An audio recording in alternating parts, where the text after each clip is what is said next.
Assalamualaikum warahmatullahi wabarakatuh. Jumpa lagi dengan saya Tama dalam Ada Apa Gerangan 2. Bagaimana kabar kalian? Semoga selalu diberikan kesehatan dan juga rezeki yang cukup. Kita jumpa lagi di Ada Apa Gerangan 2, di mana di sini saya akan khusus membacakan cerita-cerita mistis bersambung. Dan kita akan lanjutkan lagi cerita sebelumnya tentang Sentot dan Edi berpetualang di sebuah desa yang bernama Desa Siluman. Di sana mereka berdua harus membantu untuk memecahkan sebuah misteri tentang desa siluman tersebut. Nah, seperti apa kelanjutan ceritanya? Langsung saja kita simak. Teman-teman, ada apa gerangan? Ceritanya mulai dari sini.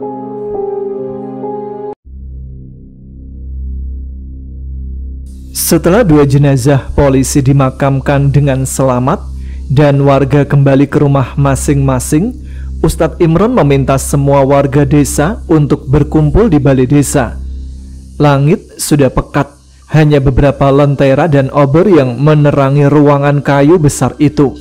Suasana hening, wajah-wajah cemas dan lelah tampak dari setiap sudut. Bau dupa dan tanah masih melekat di pakaian para penggali kubur. Ustadz Imron berdiri di tengah ruangan, mengenakan jubah putih dan surban yang kini sedikit kusut karena hari yang melelahkan. Bapak-bapak, ibu-ibu, mohon tenang sebentar. Semua langsung terdiam. Mulai malam ini, saya dengan izin dari keluarga Pak Lurah akan mengambil tanggung jawab memimpin penanganan kondisi darurat di desa kita, ucapnya tegas. Pak Lurah Badrio belum dalam kondisi yang memungkinkan untuk bicara, dan situasi kita tidak bisa menunggu.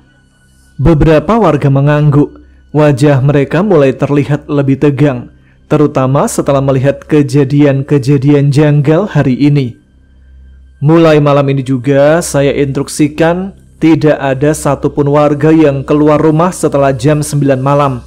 Kalau memang harus keluar karena darurat, wajib didampingi orang yang faham doa-doa perlindungan.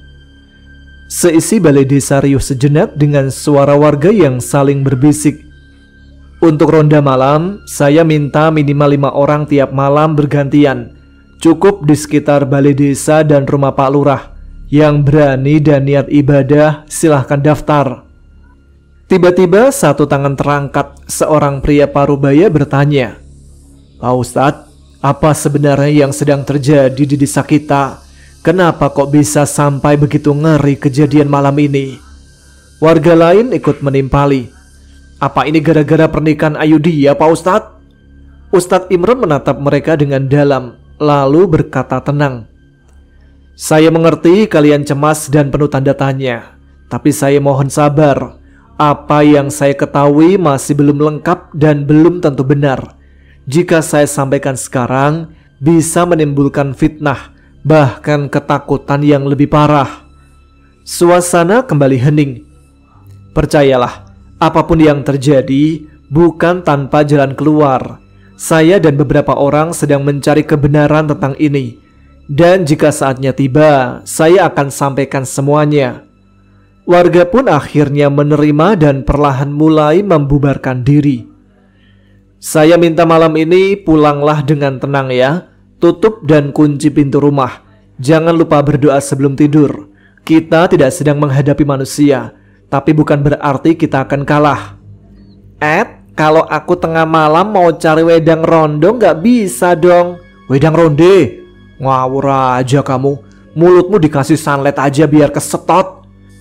Lagian mana ada Tot orang jualan wedang ronde sampai desa ini, jawab Ustadz Imron lebih santai.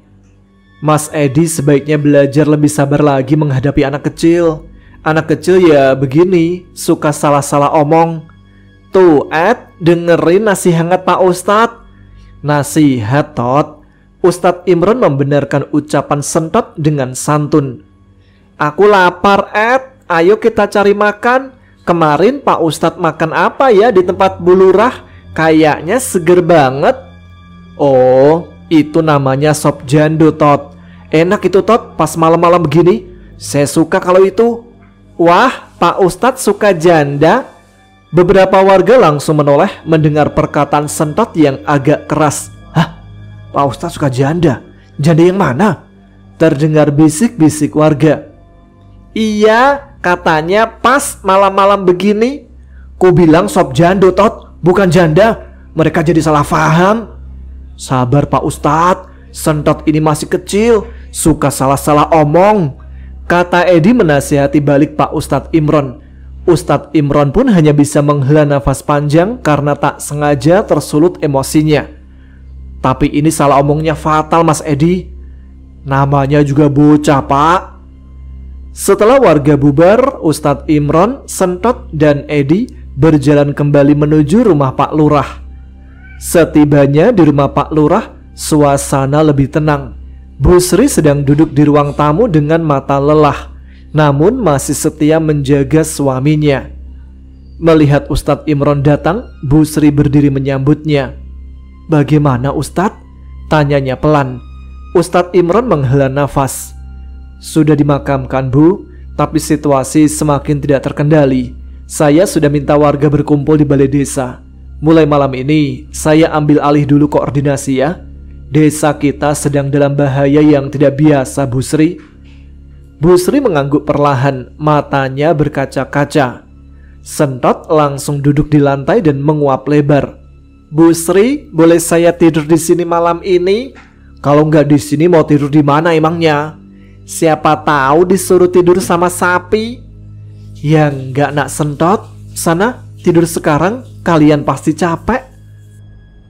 Malam itu desa Siluman sunyi mencekam. Angin malam berdesir pelan, namun membawa hawa dingin aneh yang menusuk tulang. Di sudut timur desa, di sebuah rumah sederhana beratap genteng tua, Bu Sumeh tengah gelisah. Kendi air di dapurnya kosong, sementara tenggorokannya sangat kering. "Aduh, lupa ngisi air sore tadi," gerutunya pelan. Jam dinding menunjukkan pukul 9:05. Ia teringat pesan Ustadz Imron untuk jangan keluar rumah setelah jam 9 malam. Tapi rasa hausnya membuatnya ragu. "Cuma sebentar cuma di sumur depan rumah kok," gumamnya meyakinkan diri. Ia mengambil senter kecil dan membuka pintu perlahan. Gelap pekat menyambut, hanya cahaya senter yang memotong keheningan. Langkahnya ragu-ragu menyusuri jalan tanah menuju sumur tua di samping rumah. Suara jangkrik terdengar jauh, tapi malam itu jangkrik pun terdengar tidak biasa, seperti mendesis bukan mengerik. Air dari timba terdengar menggulir masuk ke kendi besar yang ia bawa. Setelah selesai, Bu Sumeh membalikkan badan hendak kembali masuk ke rumah. Namun langkahnya terhenti. Udara tiba-tiba lebih dingin. Cahaya senter seperti berkurang kekuatannya. Di depan rumahnya ada sesuatu. Sosok putih berdiri diam, matanya terpaku, nafasnya tercekat. Senternya terjatuh. Sosok itu melayang pelan. Lalu terdengar suara pelan namun memilukan. Suara serak dan gemetar seperti milik seorang nenek renta. "Allah!" Wajah pucat dengan mata kosong dan lidah menjulur keluar. Itu neneknya Rohman dalam wujud pocong. Mulut Bu Sumeh terbuka, tapi tak ada suara keluar. Tubuhnya membeku, lalu perlahan dia pingsan di tempat. Kendi pecah di samping tubuhnya. Sosok pocong nenek Rohman berdiri diam di depan pintu rumah Bu Sumeh. Tak bergerak, tak bersuara lagi, hanya menatap kosong ke arah tubuh wanita itu. Sementara itu di tempat lain, jam dinding tua di ruang tengah rumah Pak Karyo berdentang satu kali, menandakan pukul 10 malam lewat. Di luar udara dingin menggigit, dan suara burung hantu samar terdengar dari kejauhan. Pak Karyo yang baru saja memadamkan lampu dapur mendengar suara pelan dari kamar. "Pak, pengen pipis," kata suara kecil Sigit, anak semata wayangnya yang berusia 7 tahun. Pak Karyo menghela nafas, lalu meraih jaket lusuh yang tergantung di dinding. Ayo cepat, habis ini langsung tidur ya. Kamar mandi mereka terletak di luar rumah. Seperti kebanyakan rumah di desa itu, harus melewati pekarangan kecil yang gelap dan melewati pohon pisang yang berjajar. Pak Karyo menunggu di luar kamar mandi sambil menggigil. Ia menoleh ke arah langit yang mendung pekat. Tak terlihat bintang sedikit pun. Tiba-tiba terdengar suara mendengkur pelan dari belakang, seperti suara seseorang yang tertidur lelap atau menahan sakit. Pak Karyo menoleh perlahan. Di bawah temaram lampu gantung yang remang-remang terlihat sosok berdiri. Pakaiannya compang-camping dan tubuhnya sedikit membungkuk.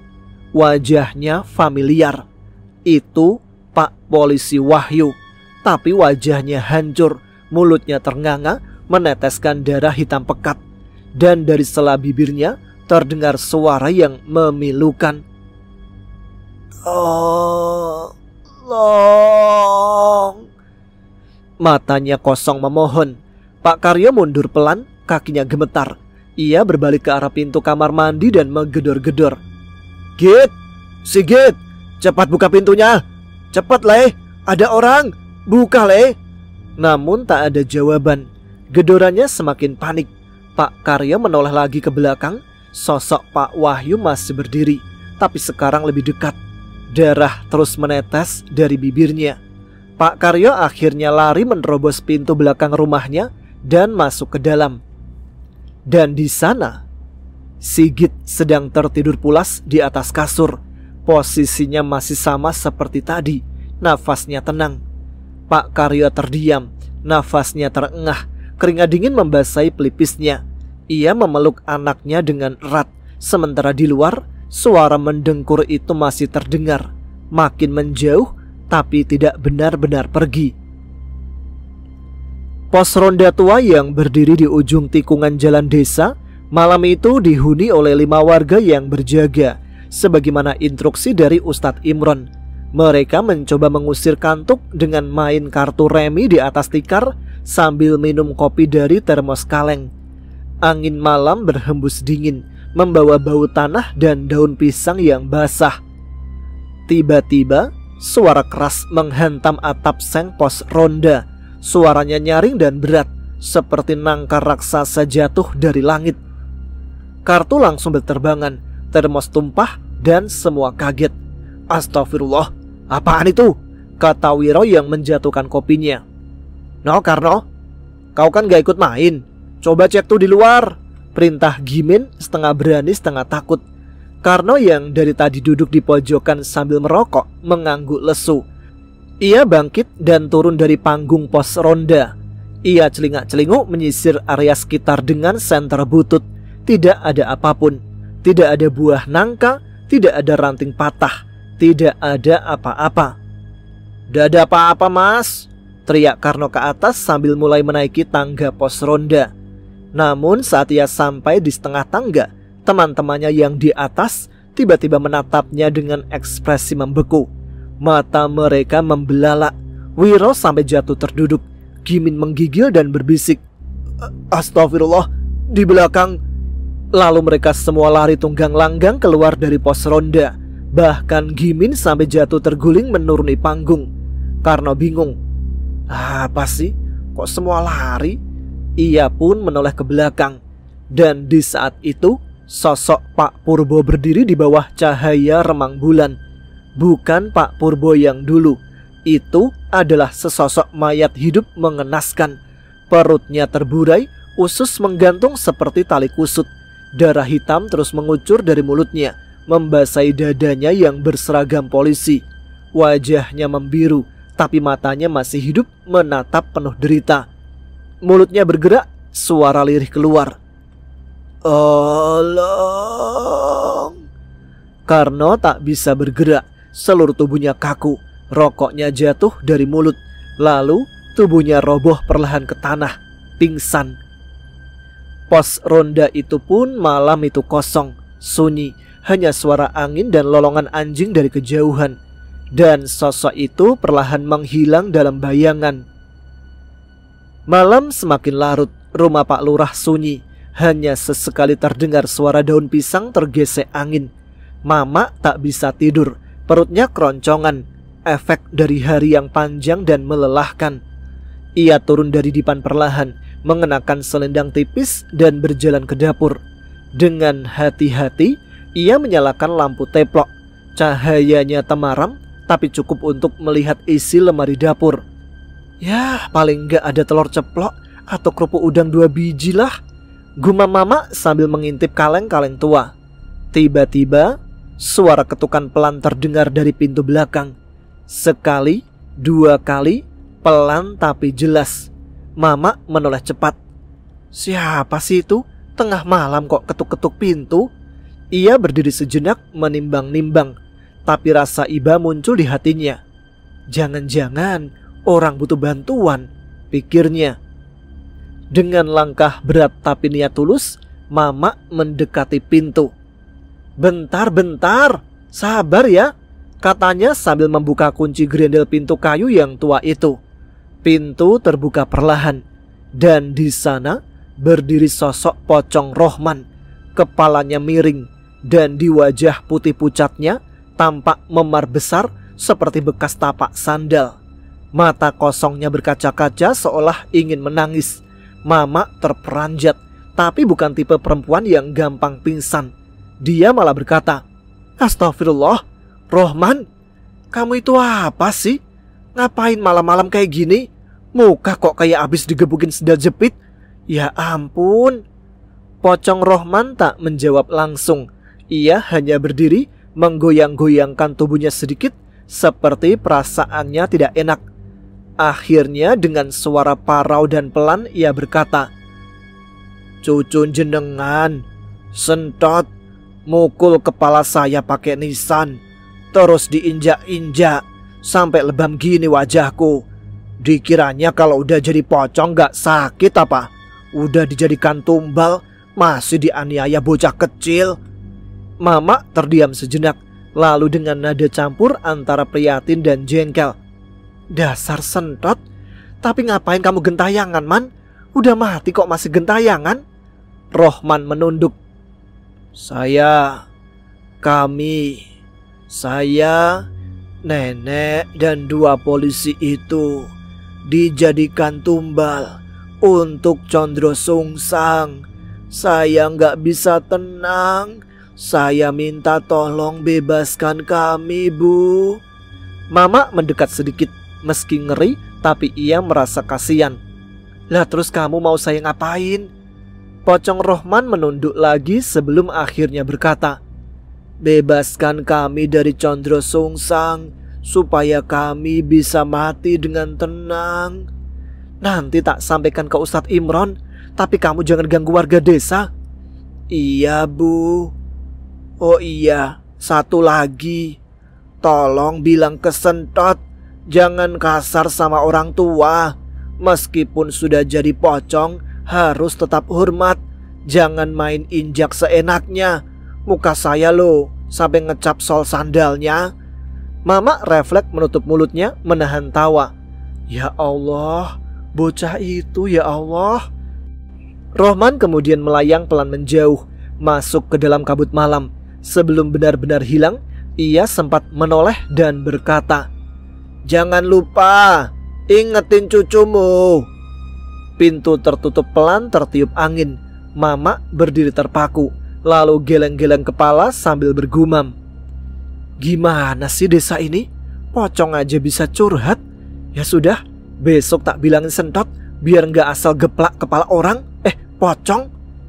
Dan malam pun kembali sunyi. Hanya suara api kecil dari lampu teplok yang sesekali berdesis. Pagi itu kabut belum sepenuhnya menghilang dari desa siluman. Langit abu-abu menggantung di atas langgar kecil tempat Ustadz Imron menundukkan wajahnya dalam sujud panjang. Meski tak ada yang datang berjamaah, ia tetap mengumandangkan azan dengan suara lirih yang menggema pelan di antara rimbun pohon dan sunyi pagi. Tidak ada sautan, tapi seperti biasa, Ustadz Imron tetap berdiri menunaikan sholat subuh sendirian. Sujudnya lama, doanya dalam. Setelah salam, ia duduk lama menatap sajadah lusuh dan kayu langgar yang mulai lapuk. Dalam hatinya muncul kegelisahan yang aneh, bukan karena rasa takut, tapi seperti ada sesuatu yang memanggilnya. Hatinya bergetar halus, seakan ada bisikan. Ke rumah Pak Lurah. Ia segera bangkit, mengambil serban dan memijakkan langkah ringan menuju rumah Pak Lurah Badrio. Sesampainya di sana, ternyata sudah ada beberapa warga berkumpul di pendopo rumah Pak Lurah. Wajah-wajah mereka tegang, sebagian pucat, sebagian gelisah. Mama duduk berselonjor di tikar, memegang gelas teh yang sudah dingin. Di sebelahnya, Bu Sumeh masih memegangi pelipis dengan kain basah. Pak Karyo duduk memeluk anaknya yang menggigil, dan Karno yang baru siuman setelah semalam pingsan masih komat kamit membaca doa pendek. Ustadz Imron menyapa pelan. Assalamualaikum. Waalaikumsalam Pak Ustadz, jawab mereka serempak seperti menggantungkan harapan pada sosok sang Ustadz. Satu persatu mulai menyampaikan pengalaman mereka semalam tentang sosok-sosok yang gentayangan, mulai dari Bu Sumah yang melihat pocong Nenek Rohman, Pak Karyo yang melihat Pak Wahyu berdarah-darah, hingga Karno yang disambangi pocong Purbo dengan usus terburai. Semua melapor dengan satu benang merah. Mereka minta tolong. Kemudian Mama menambahkan dengan gaya khasnya. Tadi malam itu loh Pak Ustadz, Rohman nongol di depan pintu, ngeluh kepalanya bengkak gara-gara sentot. Tapi dia bilang dia sama neneknya dan 2 polisi dijadikan tumbal buat Condro Sungsang. Semua langsung terdiam. Ustadz Imron termenung, lalu pelan-pelan berkata, tumbal untuk Condro Sungsang? Ia mengulang kembali itu pelan, seakan sedang membongkar makna di baliknya. Kalau mereka dijadikan tumbal, berarti ada yang menumbalkan. Seisi pendopo hening. Karno menelan ludah. Maksudnya Pak Ustadz, ada yang sengaja ngasih mereka buat Condro Sungsang? Ustadz Imron mengangguk pelan. Begitulah biasanya dalam perjanjian pesugihan atau pengabdian kepada makhluk halus tingkat tinggi. Tumbal tidak datang sendiri, harus ada yang menyerahkan. Pak Karyo bersuara lirih. Tapi siapa yang tega Pak Ustadz? Semua mulai saling pandang. Ustadz Imron bangkit, berdiri tegak. Inilah yang akan saya cari tahu. Tapi yang pasti, kalau Condro Sungsang sudah menampakkan diri dan para korban mulai gentayangan, itu artinya waktunya sudah dekat. Mungkin tujuannya bukan cuma tumbal. Mama menambahkan sambil mengaduk teh yang semakin dingin. Kemarin si Roman itu juga bilang dia dijadikan tumbal biar Condro Sungsang bisa kawin sama Ayu dia. Beberapa warga langsung tersentak. Wajah mereka berubah. Bisik-bisik mulai terdengar. Ayu dia? Anaknya Pak Lurah? Ustadz Imron mengangkat tangan menenangkan. Kita belum tahu pasti. Jangan menyimpulkan sebelum waktunya. Tapi memang semua ini terasa janggal. Ada sesuatu yang sedang disembunyikan. Dan kita harus temukan sebelum korban bertambah. Ia menoleh ke arah Edi yang duduk bersama Sentot di pojok pendopo. Mas Edi, saya butuh bantuanmu. Kita harus selidiki ke rumah Pak Lurah bagian kamar belakang, tempat Pak Lurah dirawat. Kita harus tahu siapa yang terakhir bertemu beliau sebelum semua ini terjadi. Sentot langsung ikut berdiri. Aku juga ikut. Kalau ada pocong lagi, biar ku tendang duluan. Kamu jangan semena-mena, Tot. Kamu tahu pocongnya Rohman sampai curhat ke Mama gara-gara kamu injak-injak mukanya. Apa itu curhat? Kue cucur hangat-hangat, jawab Edi malas menjelaskan. Kemudian ia membubarkan warga dengan bijak, meminta semua kembali ke rumah dan tidak keluar malam nanti. Setelah itu tinggallah ia, Edi, Sentot, dan Mama di rumah Pak Lurah. Ustadz Imron duduk bersila di ruang tengah. Pandangannya menatap kosong ke lantai tanah, tapi pikirannya bekerja cepat. Tumbal, berarti ada yang menumbalkan. Rohman, neneknya, 2 polisi, Purnomo, Pak Slamet. 6 orang. Kenapa jumlahnya seperti angka pengikat dalam ilmu hitam? Dan kenapa yang jadi korban justru orang-orang di sekitar Pak Lurah? Ia melirik ke arah kamar tempat Pak Lurah terbaring sakit. Bu Sri masih menjaga di dalam. Tidak mungkin, atau malah sangat mungkin. Wajah Ustadz Imron mengeras, tapi dia tidak mengungkapkan kecurigaannya. Belum saatnya. Semua ini harus diselidiki dalam diam. Karena jika benar ini bukan sekedar masalah gaib, tapi sebuah pengkhianatan. Ia bangkit menyapu sorban ke pundak. Saya mau keluar sebentar, melihat sekitar desa. Barangkali ada jejak dari makhluk itu. Edi menatap heran. Sekarang Pak Ustadz? Justru sekarang. Waktu pagi roh-roh jahat biasanya sedang tidur. Sentot ikut berdiri. Aku ikut Ustadz. Ustadz tersenyum samar. Boleh, asal jangan injak muka orang lagi, meskipun itu pocong. Iya Pak Ustadz, asal ada yang jual nasi uduk. Mereka pun berjalan keluar, tapi bukan hanya untuk menelusuri jejak. Ustadz Imron kini punya misi tersembunyi, menyelidiki masa lalu Pak Lurah, mencari simbol, benda, atau bahkan pusaka yang menjadi kunci kekuatan jahat ini. Dan semuanya harus dilakukan tanpa menimbulkan kecurigaan. Langkah kaki Ustadz Imron terdengar mantap menapak tanah berbatu di jalan desa. Kabut belum sepenuhnya terakat, dan suara ayam bersautan di kejauhan seperti irama tua yang menyimpan kenangan. Di sampingnya, Sentot berjalan kecil sambil sesekali memungut ranting dan memainkannya seperti pedang. Aku jadi takut tidur malam Pak Ustadz, kata Sentot tiba-tiba. Kenapa? Tanya Ustadz Imron tersenyum ringan. Soalnya pocong Rohman bisa nongol di pintu, terus mukanya kayak habis tanding sepak bola. Itu kan perbuatanmu Tot.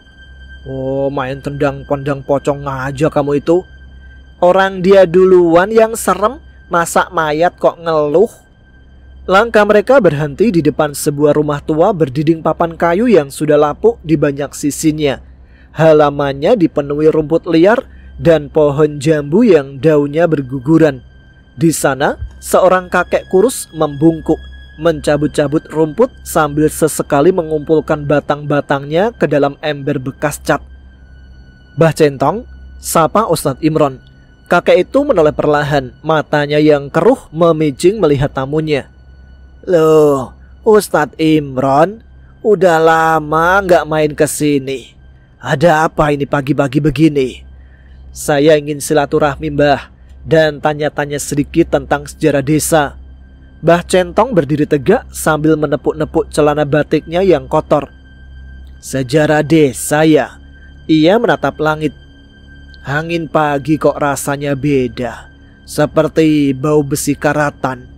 Ustadz Imron tersenyum sopan. Kalau Mbah berkenan, saya ingin duduk sebentar. Oh iya, masuk. Tapi jangan kaget kalau rumahku bau minyak kayu putih. Di dalam rumah, bau kayu tua bercampur minyak gosok menyengat. Namun suasana sejuk dan sederhana membuatnya terasa hangat. Mereka duduk di balai bambu yang sudah tua, dan Mbah Centong menghidangkan teh manis yang mengepul dalam gelas bening. Jadi, Ustadz nanya soal sejarah desa ya? Gumam Mbah Centong mengelus janggut putihnya. Berarti jenengan sudah mulai mencium aroma busuknya desa ini. Ustadz Imron mengangguk perlahan. Saya sedang mencari tahu Mbah tentang persekutuan jahat yang masih berlanjut hingga sekarang. Saya curiga akar masalahnya ada sejak dulu, jauh sebelum Pak Badrio menjadi lurah. Mbah Centong diam sesaat, tatapannya menerawang. Kita pernah punya lurah yang baik, namanya Mbah Abioso, lurah ketiga dari atas. Orangnya lurus, adil, dan alim dalam agama. Tapi suatu malam mulai terjadi hal-hal aneh. Mayat-mayat hewan bergelimpangan di kebunnya. Dan yang paling mengerikan, anak bungsu Mbah Abioso ditemukan mati di tengah sawah. Matanya melotot seperti melihat sesuatu yang membuat jiwanya copot. Sentot merapat ke Ustadz Imron dan bergumam. Kok kayak mirip cerita-cerita mistis di YouTube? Mbah Centong melanjutkan. Orang bilang itu adalah kiriman santet, tapi bukan santet biasa. Ini bukan ilmu dari manusia biasa. Ini ilmu dari pengabdi setan. Dan dari situ, satu persatu keluarga Mbah Abioso mati mengenaskan. Dulu tidak ada rumah sakit, jadi semua dikuburkan cepat. Tinggallah satu orang dari keluarganya, dan dia pun menghilang. Ada yang bilang diseret masuk tanah saat malam Jumat. Lalu siapa yang jadi lurah setelah itu, Mbah? Tanya Ustadz Imron, matanya tajam. Sepupunya, namanya Mbah Yatin. Dan Mbah Yatin ini siapanya Pak Badrio? Mbah Centong mengangguk pelan. Kakeknya langsung. Lalu diteruskan oleh anaknya Pak Darto, bapaknya Pak Badrio. Tapi Darto hanya sebentar jadi lurah, lalu mati mendadak ketika Pak Badrio masih remaja. Ustadz Imron menatap hampa ke arah lantai bambu. Semuanya mulai masuk akal. Ia membatin, kalau Mbah Yatin membuka persekutuan dengan Condro Sungsang dan meneruskan kekuasaan lewat darah keturunannya, maka persekutuan itu mungkin belum pernah terputus. Dan Pak Badrio mungkin bukan hanya pewaris tahta, tapi juga pewaris perjanjian. Tapi Mbah, tanya Ustadz perlahan, apa benar yang diceritakan orang-orang bahwa kekuatan Mbah Yatin berasal dari makhluk gaib? Mbah Centong menatap tajam. Bukan jin biasa. Ia disebut Sungsang, yang berarti terbalik, berdiri dengan tangan dan memiliki muka anak kecil. Ia meminta tumbal agar desa ini makmur. Dan Mbah Yatin demi kekuasaan dan kemakmuran palsu memberikannya. Sentot menggenggam tangan Ustadz Imron erat-erat. Ustadz Imron berdiri perlahan, wajahnya tegang, matanya dalam. Terima kasih Mbah, penjelasan ini sangat penting. Tapi tolong jangan katakan pada siapapun. Saya akan menyelidiki ini sendiri. Mbah Centong mengangguk. Hati-hati Ustadz, kalau benar perjanjian itu masih ada, maka darah baru mungkin sedang disiapkan. Darah baru? Tanya Sentot, matanya membesar. Mbah Centong menatap anak itu dalam-dalam. Iya nak, dan bisa jadi kamu juga bukan anak biasa. Sentot meneguk ludah. Saya mah anak biasa Mbah, cuma bisa berubah jadi sentot man. Tugas saya bersama Pak Ustadz untuk menyelidiki kasus ini Mbah. Oh iya Mbah, kenapa namanya Mbah Centong? Bukannya centong itu sendok nasi? Tot, gak sopan nanya gitu. Tidak apa-apa mas, namanya anak kecil. Jadi dulu orang tua Simbah kalau punya anak selalu meninggal setelah dilahirkan atau saat masih kecil. Sudah dibuatkan nama bagus-bagus malah meninggal. Jadi ketika Simbah lahir, orang tua tidak berharap banyak, dinamain sedapatnya Centong. Malah panjang umur sampai tua. Berarti kalau dikasih nama Garpu mungkin akan lebih panjang umur ya Mbah? Gak gitu konsepnya Tot. Mbah Garpu. Oke, sampai di sini dulu episode kali ini, cerita Sentot, Ustadz Imron dan juga Edi dalam membongkar misteri Desa Siluman. Tampaknya misteri ini akan segera diketahui ya. Dan cerita ini kayaknya udah mengarah ke siapa pelaku sebenarnya. Kemungkinan besar adalah Pak Lurah Badrio sendiri. Terima kasih untuk teman-teman yang sudah menyimak. Terima kasih sudah memberikan semangat lewat komentar-komentar positifnya. Saya Tama sekarang harus pamit. Kita jumpa lagi di episode selanjutnya. Tetap semangat, jaga kesehatan. Wassalamualaikum warahmatullahi wabarakatuh.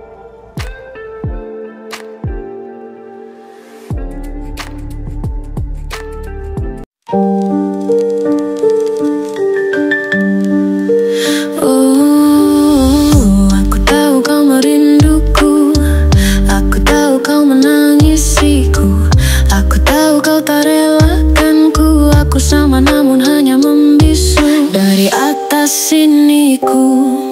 masih bisa memandangmu, meski dengan air mata darah penuhi gaunku. Gaun putih ini perlahan memerah seiring ku tak tentu arah. Gaun putih ini perlahan lusuh seiring kau dan aku jauh. Di jalan ini, di antara ilalang tinggi, kau pernah membawa diri ini. Di jalan ini pula tubuhku mereba berdarah mati dan mereka lari.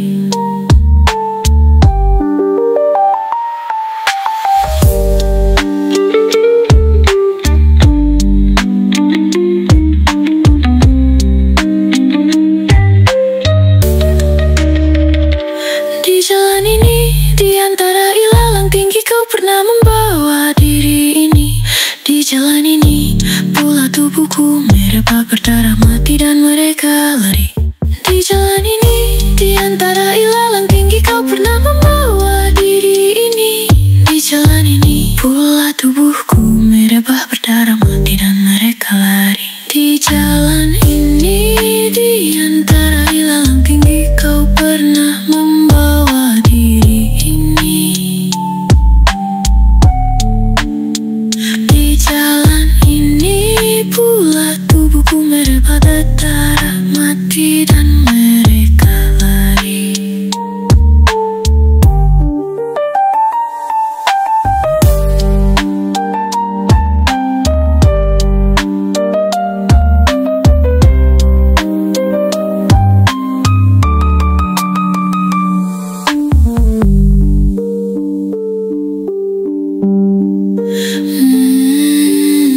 Di jalan ini, di antara ilalang tinggi, kau pernah membawa diri ini.